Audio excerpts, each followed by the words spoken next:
আসসালামু আলাইকুম সম্মানিত ভিউয়ার্স। এই যে আপনারা দেখতে পাচ্ছেন, এই যে আমার দেশি বাড়ি 2 জাতের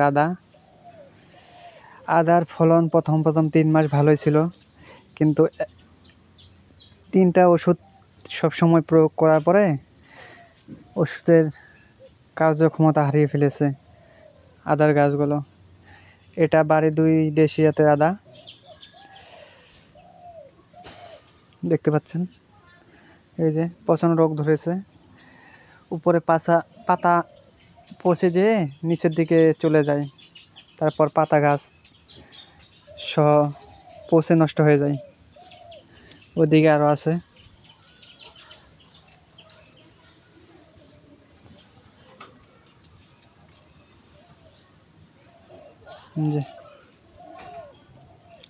এই যে পাতা গাছ পচে যেয়ে নিচের দিকে চলে যায়, গোড়া পচা রোগ হয়ে যায়।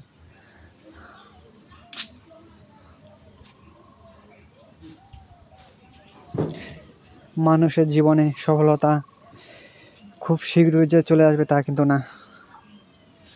এই যে দেখতে পাচ্ছেন আমার আদা গাছ, এটা দেশি জাতের আদা এই পর্যন্ত। আর এই পর্যন্ত বাড়ি 2 জাতের থাইল্যান্ডের আদার গাছ। 1-1.5 মাস আগেও খুবই ভালো ছিল আদার গাছগুলো, গ্রোথ, কালার সব কিছুই ভালো ছিল। এত বৃষ্টির মধ্যেও টিকিয়ে রাখা যাচ্ছিল, কিন্তু এখন খুবই খারাপ অবস্থা চলে এসেছি আমি।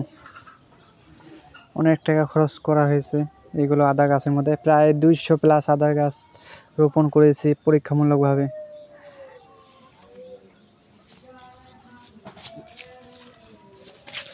এই যে থাইল্যান্ডের আদা, এগুলো গাছের আকৃতি মরণাপন্ন হয়ে গেছে প্রায়। ওদিকে আরও আছে প্রায় 80 বস্তার মতো মাটিতে এবং বস্তায়। আপনাদেরকে বাহাজ্জারের নিচে রোপণ করেছিলাম, তো আপনাদেরকে ওই বস্তাগুলো এবং মাটিরগুলো দেখাতে নিয়ে চলে যাচ্ছি, আমার সাথেই থাকুন। এই যে দেখতে পাচ্ছেন মাটিগুলো একসাথে রোপণ করা হয়েছিল, কিন্তু গ্রোথ ভালো হয়নি। মাটিতে বস্তাতেই গ্রোথ ভালো হয়েছিল, কিন্তু এখন অবস্থা খুবই খারাপ।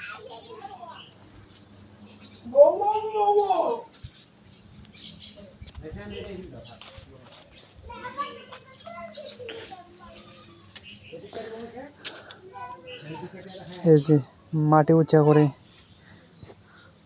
বস্তার উপরে রোপণ করা হয়েছে।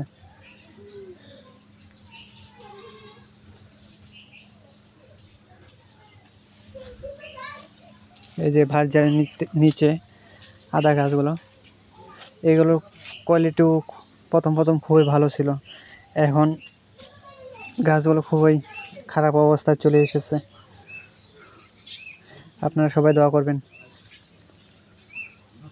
এই যে আদার গাছ,